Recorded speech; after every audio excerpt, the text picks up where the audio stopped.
Hai semua, Assalamualaikum. Di video kali ini saya akan membuat Japanese cheesecake cuma menggunakan 3 butir telur, tapi bisa menghasilkan rasa yang enak dan menu-menu. Jadi buat pecinta keju wajib banget cobain resep ini. Bahan-bahan yang harus disiapkan adalah cara membuatnya. Yang pertama kita lelehkan dulu cream cheese, butter, dan susu. Kita lelehkan dengan cara ditim seperti ini, sambil kita aduk-aduk terus hingga meleleh dan tercampur semua.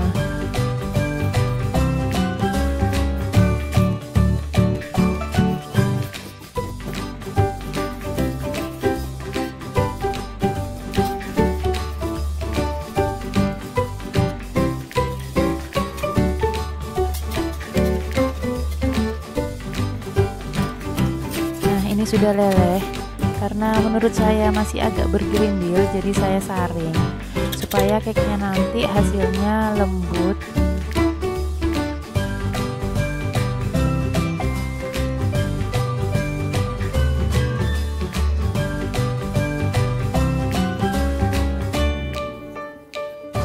Setelah saya saring, saya pindahkan ke wadah yang lebih besar. Kemudian saya masukkan tepung terigu, maizena, dan setengah sendok teh vanila bubuk. Kemudian aduk kembali hingga tercampur semua. Kemudian masukkan kuning telur. Di sini saya masukkannya satu persatu.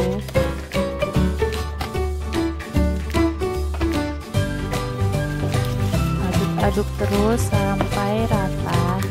Nah, ini telur yang terakhir.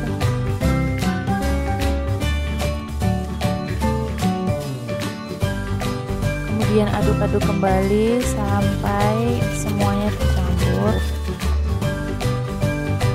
Setelah itu kita akan mixer adonan putih telurnya. Di sini saya menambahkan 1 sendok teh perasan jeruk nipis atau air lemon.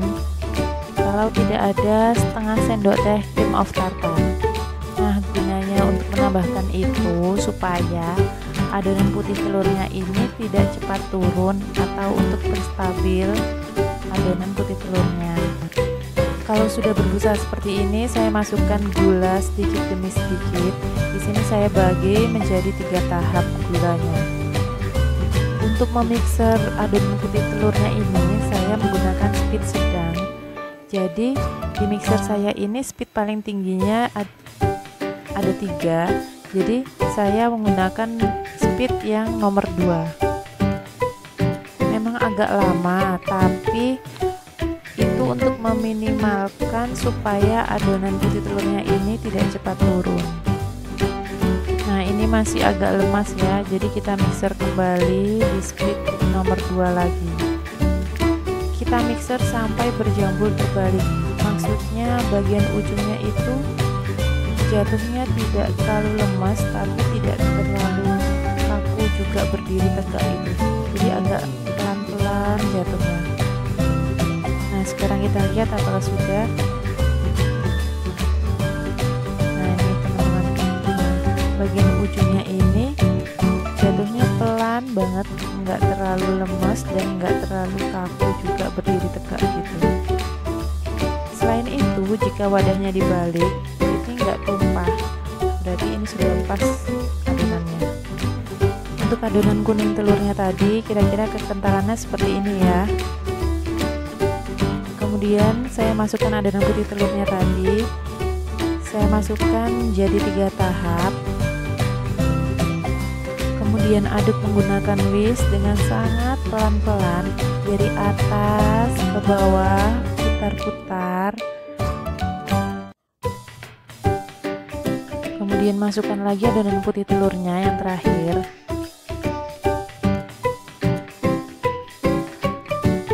Jadi pas kita masukkan adonan putih telurnya ini nggak perlu menunggu sampai semua tercampur rata.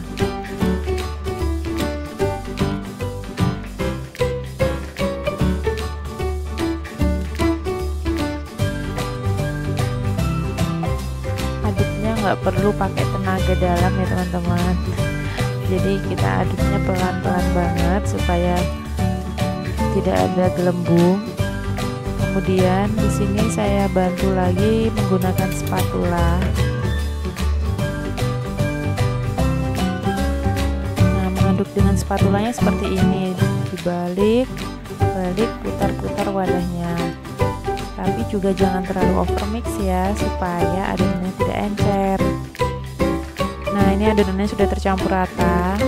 Kemudian di sini ada loyang diameter 16 yang sudah saya alasi baking paper bagian bawah dan sampingnya.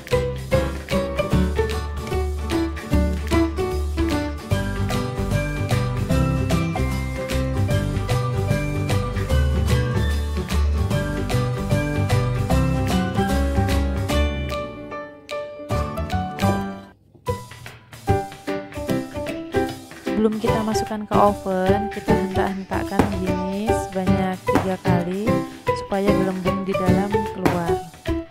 Karena loyang ini bukan loyang tanpa sambungan, seharusnya dilapisi dengan aluminium foil. Tapi karena tidak ada, di sini saya menggunakan loyang yang lebih besar. Dimasukkan seperti ini supaya nanti pada saat pengovenan airnya tidak masuk atau tidak meresap ke dalam cake-nya ini. Kemudian kita oven di suhu 120 derajat selama 20 menit. Setelah 20 menit kelihatan sudah agak mengembang sedikit. Kemudian kita naikkan suhunya di 150 derajat selama 15 menit. Setelah 15 menit, jadi kelihatan cake-nya ini lebih tinggi dari yang tadi. Kemudian kita buka tutup ovennya sebentar saja. Lalu kita turunkan lagi di suhu 130 derajat selama 60 menit atau sampai matang. Nah, ini sudah matang. Langsung saja saya keluarkan dari oven.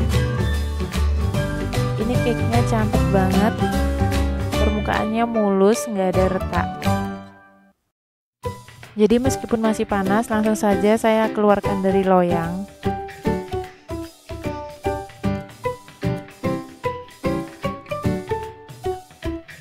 Saya lepas baking papernya pelan-pelan.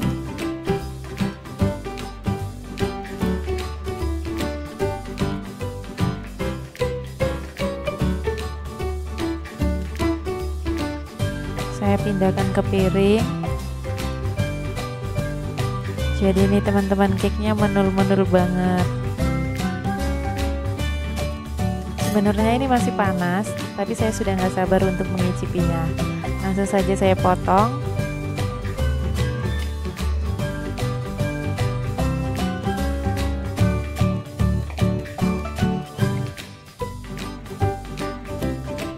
Nah, ini saya ambil.